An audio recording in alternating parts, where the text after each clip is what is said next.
Oke, kita lanjut ke poin selanjutnya. Tadi challenge udah, risk benefit udah, individual reason udah, history udah. Nah ini Kita coba lihat datanya. mungkin nanti teman-teman bisa ya nge-breakdown nanti by data. Mungkin data-data inilah yang tadi Perlu aku bilang di-compare, bahwa di-compile nih. perlu Diulik. diulik, Diulik. dilakukan pemahaman secara komprehensif bahwa banyak hidden price ya. Hidden price sebenarnya. Nah, kalau kita bahas satu-satu nih, real estate yang di atas itu kan. Nah, itu teman-teman juga harus tahu nanti ketika melakukan KPR itu total pembayarannya itu berapa sih sampai lunas, sampai selesai gitu kan. Kadang-kadang tuh ada orang yang merasa karena wah cicilannya kecil, gaji gua segini atau pendapatan saya segini setiap bulan, merasa ini aman nih gue buat bayar.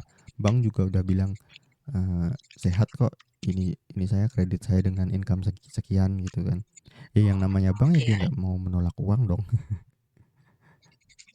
Ada risiko kredit macet juga, mereka it's ya bisnis mereka gitu kan. Kalau mereka memang merasa itu adalah risk dan harus dihindari, ya mungkin kejadian house bubble kayak di US itu bisa nggak terjadi gitu. Tapi kan nggak, faktanya kan nggak gitu. Terus compare juga mana nih yang lebih worth it dengan masing-masing. Kan kadang orang KPR itu dia harus nge-compare dari semua apa perbankan ya, bank A, B, C, D, terus skema A, B, C, D itu harus di-compare. Jadi jangan sampai ada sesuatu yang kelewat, karena ini masalahnya adalah ketika kalian sudah oke dan itu harus dijalankan dan komitmennya itu nggak sebentar gitu kan. Paling paling bentar berapa tadi? 10 tahun tapi cicilannya gede banget gitu kan.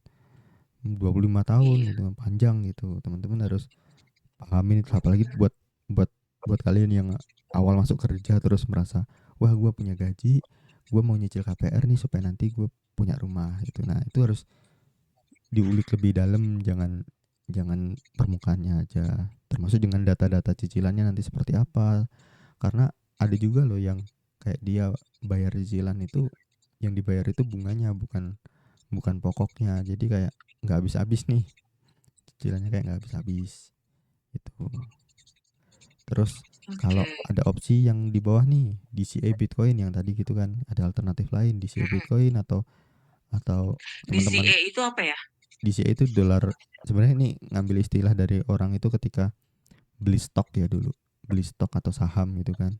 Itu dollar cost averaging, artinya uh, dia beli secara berkala dengan jumlah tertentu setiap waktu dengan jadi misalnya gue beli Bitcoin dari tahun 2015, di tanggal 21 gue beli sebanyak 2.100.000 gitu kan.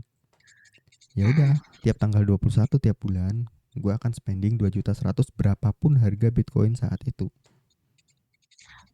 Jadi ketika harga tinggi gue dapatnya lebih sedikit, harga turun gue akan Jadi dapat Bitcoin lebih jadi banyak. memang sudah diniatkan menyisihkan sejumlah dana budgeting per bulan secara rutin untuk mengkonversinya ke dalam bentuk Bitcoin. Terlepas dari ketika waktu tersebut Bitcoin itu sedang naik atau turun atau ya. Teman-teman bisa pakai ini deh, apa namanya, kalkulator ya untuk melihat history data Bitcoin itu di dcabtc.com, atau nanti ku tulis di kolom deskripsi lah ya. Kolom deskripsi bisa nanti dcabitcoin.com. Nah itu bisa kelihatan tuh ketika teman-teman nanti input purchase amount, atau Mbak Caca bisa ini deh, buka dcabitcoin.com, new tab aja nih, bisa nih kan, share screen ini, new tab aja di atas itu, Oke. new tab DCA DCA bitcoin.com. gold.com. Ini bisa kelihatan ya? Iya. Nah, ini yang paling atas. Oh, sorry, back yang kedua. Yang bawahnya, yang nomor 2 tadi. Dollar cost averaging. Ya. Oh. Nah, ini kan teman-teman bisa setting nih di sini. Contohnya misalnya tuh yang di kiri ya. Yang di kiri purchase amount-nya nih. Yang di kiri di DCA setting. Yang kolom kiri itu bisa kita isi misalnya 1.500.000 ya, atau dibulatkan aja lah $150 itu kan. $150 contoh ya. Nah, repeat purchase-nya di set dulu misalnya ke monthly. Tiap bulan nih. Tiap bulan diakumulasi, misalnya teman-teman mengakumulasi dari tahun berapa, 9 tahun yang lalu misalnya, yang paling lama. Yang paling lama apa? Datanya yang paling lama ya, yang paling lama 9 tahun yang lalu. 9 tahun yang lalu itu. Oh, accumulated for 9 tahun. Oke, starting juga sama dong. 9 tahun yang lalu 9 juga. tahun lalu, ya. Oke, udah. Oh, kita compare dengan aset lain. Contoh. Sebenarnya bisa sih di compare, tapi nggak perlu karena udah outperform tuh, kelihatan banget tuh kan aset lain cuma lurus doang di bawah. Contoh, bentar, ini menarik. Aset lainnya dia itu nge-compare-nya sama gold. Oh, yang ini. Jadi yang bawah ini adalah gold value sama gold DJI. Ini nih ya. Iya, DJI. Oh. Indeks Dow Jones berarti ada gitu hal. kan.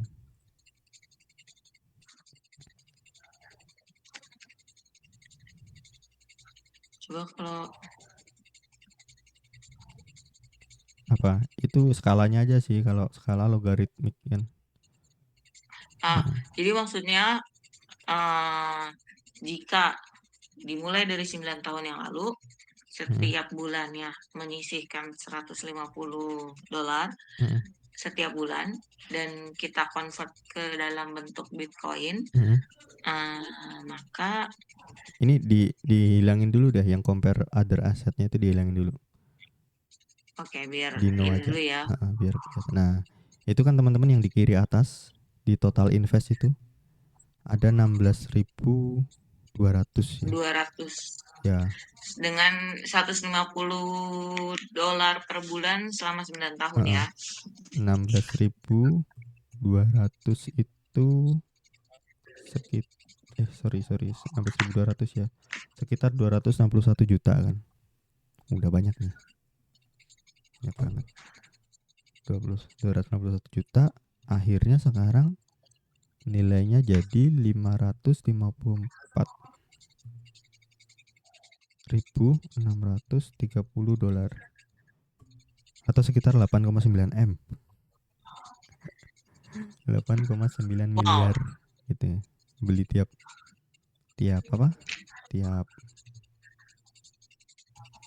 bulan. Cuman kan ini memang price history. Ada nggak bisa gini, mau nanya. Kalau kita setiap hari, contoh nih, sama-sama menabung $150 setiap bulan selama 9 tahun, itu jadi kalau masih dalam bentuk fiat ya, contohnya dolar, dalam 9 tahun itu dia jadi berapa? Apakah 16.200 gini? Gimana tadi, gimana?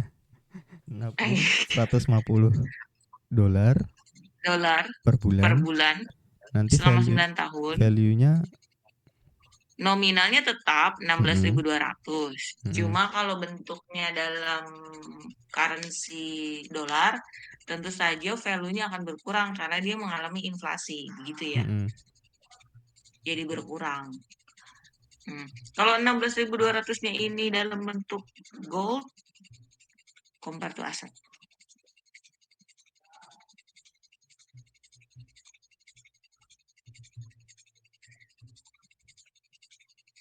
Dia berkurang.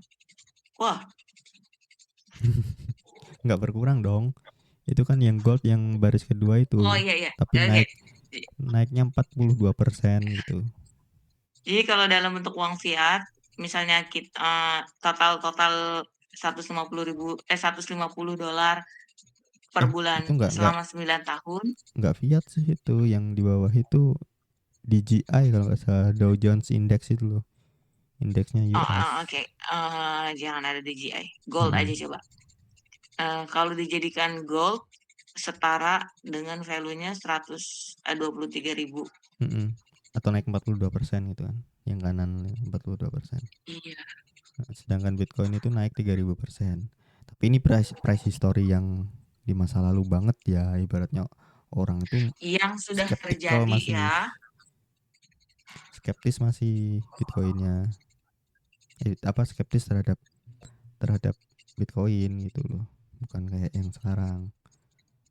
Kalau mau dikecilin lagi memang misalnya kita anggaplah Misalnya cuma punya 1 juta. 1 juta tuh berapa dolar?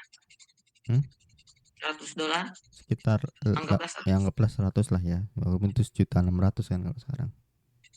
Oh, sedih ya. 1 juta berapa dolar realitanya? 1 juta itu sekitar berapa ini? 16.000 nih.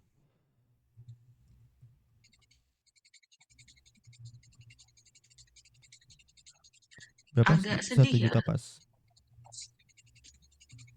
62 Aduh, sedih ya. Oke, $62. Hmm, Hmm,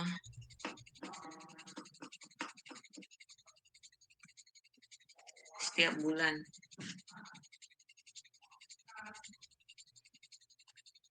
Paham. Jadinya 229.000. iya.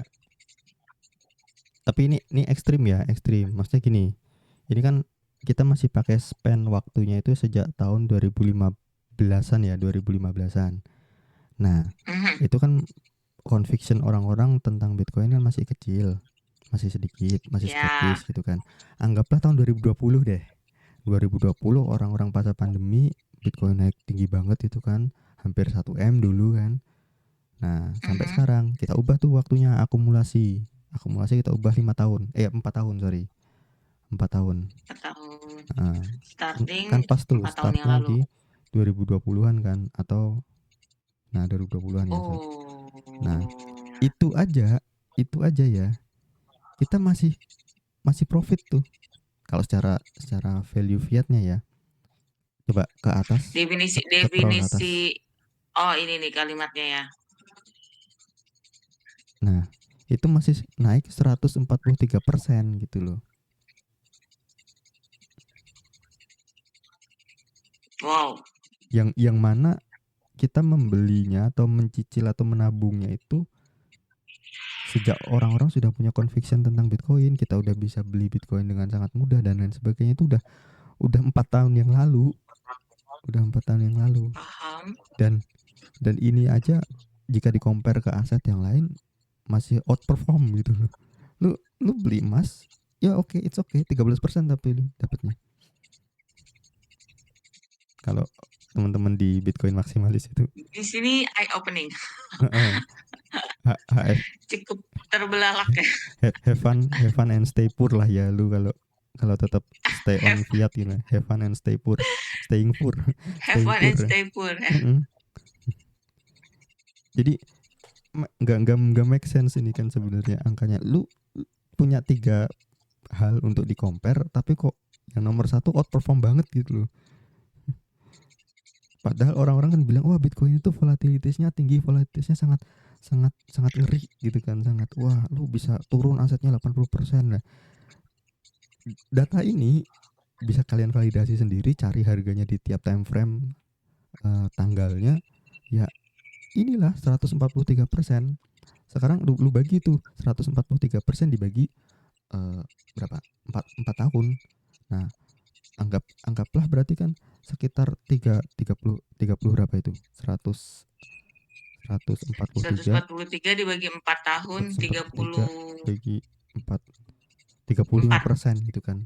Nah, lu 35, ya cari sekitar sesuatu 34 ya. sesuatu yang itu pertumbuhannya 35% per tahun.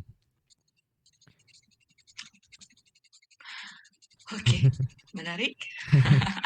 Nah, dan Oke, ini oke, kan oke. nggak peduli lu beli atau lu menabungnya itu dalam jumlah Oke, banyak dan dikit ya.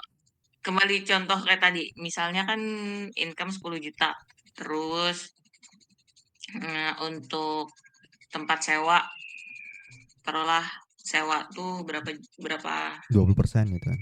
Atau berapa sih? 2 2 2 juta juta ya, lah ya 2 juta. per bulan gitu ya. Terus tadi sisa lebihan 1 juta. 1 juta itu sekitar $62. Kalau dalam 9 tahun diinvestasikan, Oh, ini enggak 9 bukan tahun sih, 4 tahun, 4 tahun. diinvestasikan sih, 4 tahun ditabung nih, ditabung. 4 tahun. 4 tahun ditabung. Katanya diksinya bukan investasi ya, tapi disimpan ya, disimpan selama 4 tahun ke dalam Bitcoin akan mendapat pertumbuhan value iya 143%. Value-nya sebenarnya tetap sih bisa buat beli rumah gitu kan pengennya. Iya. Jaga. Itu kalau kita ibaratnya 1 juta itu kita tabung ya dalam bentuk fiat doang gitu kan. Itu 48 juta. Iya. Sedangkan kalau di dalam kita nabung nyicil Bitcoin tadi jadi 116 juta. Itu kan udah lumayan 4 tahun buat ibaratnya nanti buat nambah-nambahin kita untuk beli rumah secara cash. Paham. Sungguh menarik. Eye opening lah. Oke. Eye opening. Oke, kembali ke sini. Kalau kita membeli rumah menggunakan sistem pembayaran cash, otomatis pasti lebih murah lah ya harganya. Iya. Iya. No debat. valid no debat gitu. Valid no debat. No debat. Full stop ya. No caps. Jadi ini tadi cuman ngasih teman-teman buat gambaran sedikit data ya. Itu sebenarnya kalau mau dicari banyak banget itu data yang bisa buat dukung, cuman kalau kita masukin atau kita bahas di satu video ini panjang banget jadinya gitu. Cuman mungkin nanti teman-teman bisa komentar atau kita diskusi lah nanti di kolom komentar. Nah, atau kalau ada yang punya data, kita bahas belum punya data. Kalau ada yang punya data, mungkin pengalamannya pernah tanya-tanya ke KPR sistemnya seperti apa, atau mungkin ada yang tahu hidden cost yang belum kita cover di pembahasan kali ini, tolong kasih tahu kami. Atau bang lu ini deh, semua informasinya misleading deh, harusnya gini bang, nggak gitu, gini. Ya udah, kita diskusi aja di bawah. Coba gitu. Ya, coba kalau ada yang punya pendapat lain boleh silakan sharing dengan kami. Oke.